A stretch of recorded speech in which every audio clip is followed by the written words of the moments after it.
What's going on, YouTube family? Mark here, Financial Abundance and Healthy Living. I want to welcome you all to the video and welcome to the channel. If you're brand new, I'm Mark, and I've been helping folks since 2015 get a cure, heal themselves from halitosis, from gut health, gut discomfort. And so that is my goal with the information and education that you receive here on this channel for free. I believe that it's life changing and that you can actually make a difference if you just apply some of the information that we talk about. So with that out of the way, subscribe, comment below and let me know what you guys like about the video. Let me know if you have had any experience with the topic here that we're going to talk about today, which is H. pylori, Helicobacter. I can't say it. Helicobacter. All right. So H. pylori, that is what we are going to address today. One of the subscribers asked if I would shoot this video and just kind of give you guys an updated version.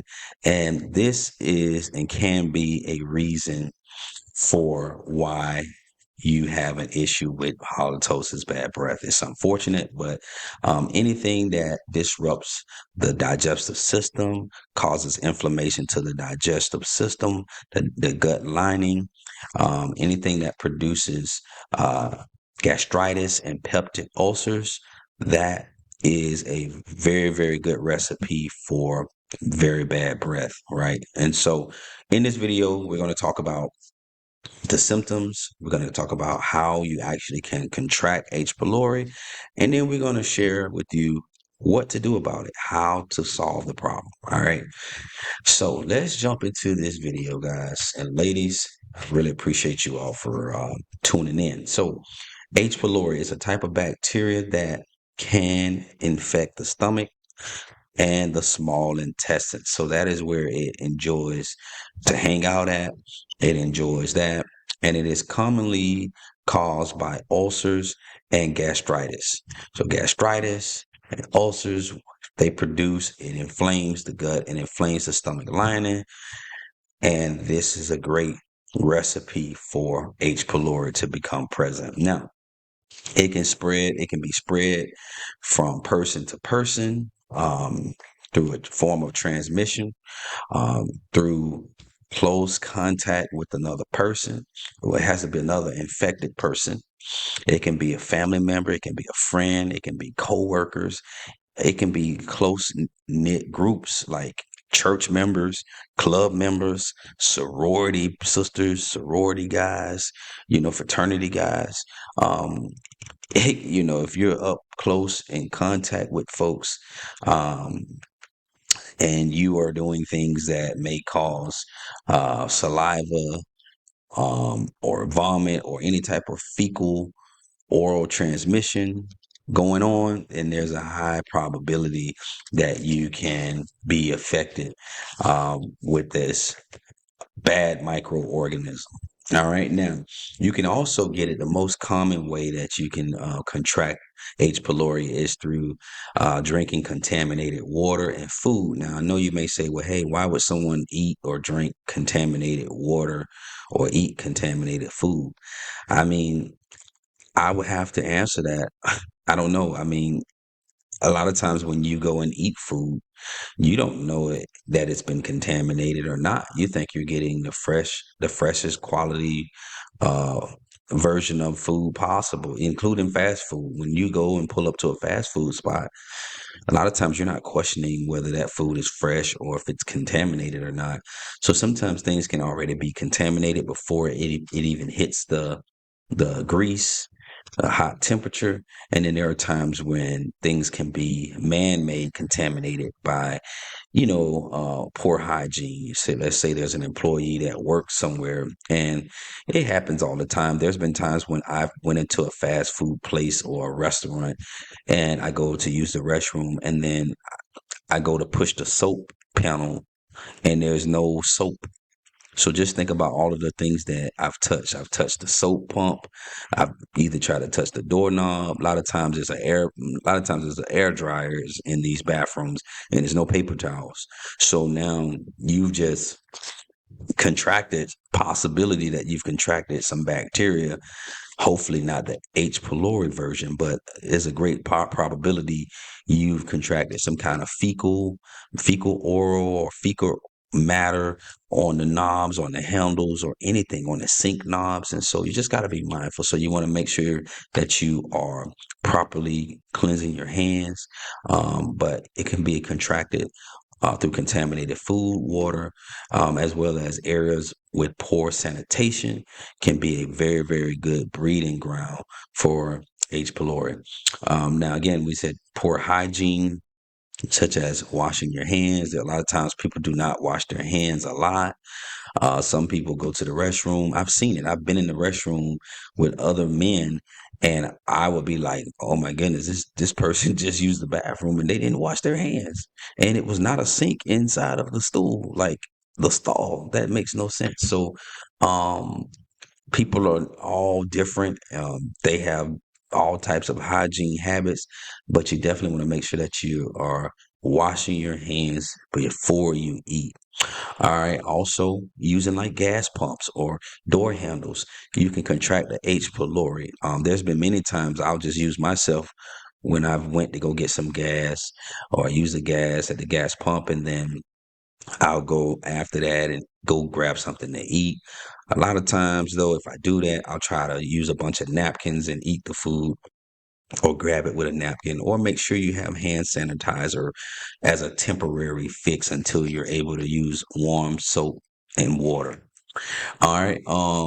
The next thing is infected saliva. So if you're sharing utensils or drinking from the same glass, sometimes people share glasses like, "Hey girl, try this," or "Hey dog, try some of this, man."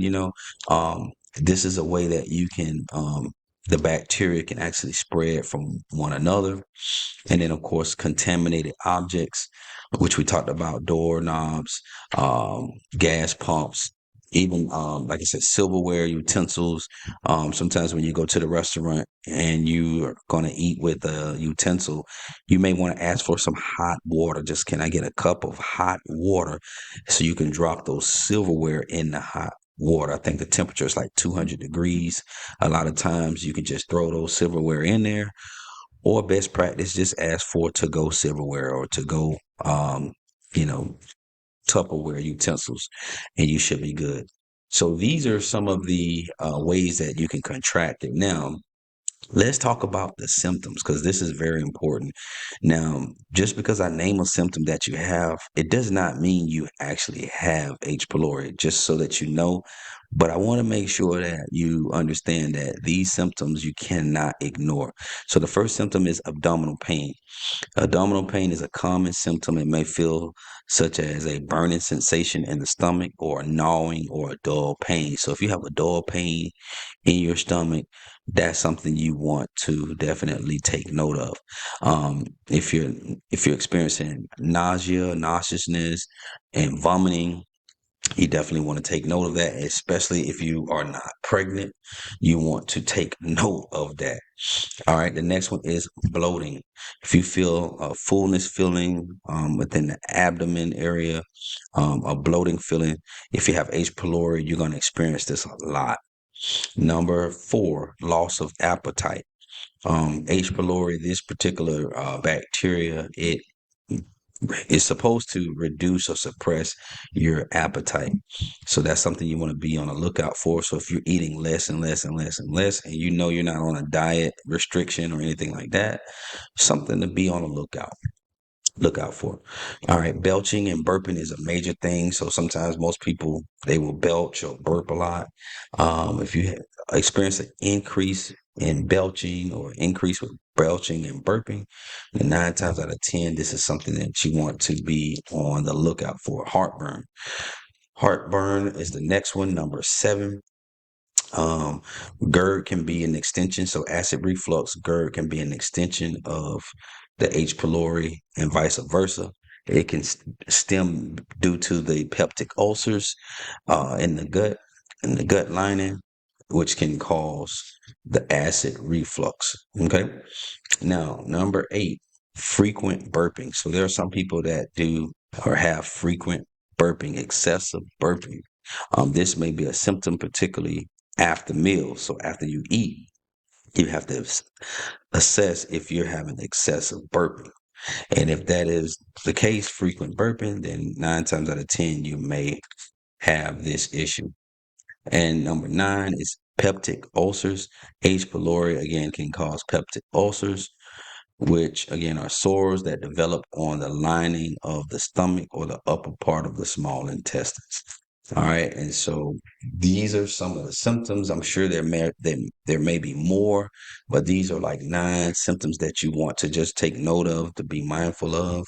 And so now, as we get ready to wrap up, let's talk about how to treat H. pylori, because if you feel like you have this issue, we need to know how to treat it now. I may do another video talking about some natural remedies, but right now, how to treat H. pylori. The best way to treat H. pylori is going to your doctor, having them test you. A lot of times they can run a test through a stool test, or they can run a endoscopy test. You know, if you go to your GI and do a endoscopy, your doctors can run a H. pylori test on you like that. So antibiotics, number one, is one of the ways that they use, or form of treatment to kill off the H. pylori. Amoxicillin is one of the antibiotics that they normally use. And what they do is they look at your resistance patterns to see, if your body does well with antibiotics, and they'll just move accordingly. There's many different other forms, but I think amoxicillin is one of the main types of antibiotics that's used. The next one is PPIs. It's pump inhibitors. So what they do is they promote a healing of any ulcers, and this is what GI doctors give for those of you that have acid reflux or GERD. They normally put you on PPIs, pump inhibitor medications, to reduce the stomach acid. Now, this is good for treatment because it helps with reducing the ulcers and helping to heal the gut lining. So this is why it is a form of treatment. Also, H2 blockers. It's a histamine H2 blocker. The H2 receptor blockers, it may be used to, again, reduce acid and heal the gut, to reduce those ulcers. All right. And so pretty much those are like the top 3. The treatment involves a combination of antibiotics and a combination of PPIs or H2 blockers to reduce the stomach acid, so that you are able to heal your gut and to heal from the ulcers. Now, so the treatment is normally anywhere between 10 to 14 days long, with you being on a combination of both medicines, whether it be the H2 blockers or the PPIs or the antibiotics. All right. So that's pretty much it. And again, just know that H. pylori, it can make your breath smell. It can, because the bacteria causes inflammation and infection inside of the gut, which again is going to cause you digestive issues, the stomach lining, and it's just going to mess things up for you. So I hope this helped. I hope this is valuable information to you all. Let me know what you think in the comment section. Let me know if you've ever had or feel like you've had H. pylori below, and what treatment that you did. All right. Well, with that being said, I will see you all on the next video. Take care, and God bless.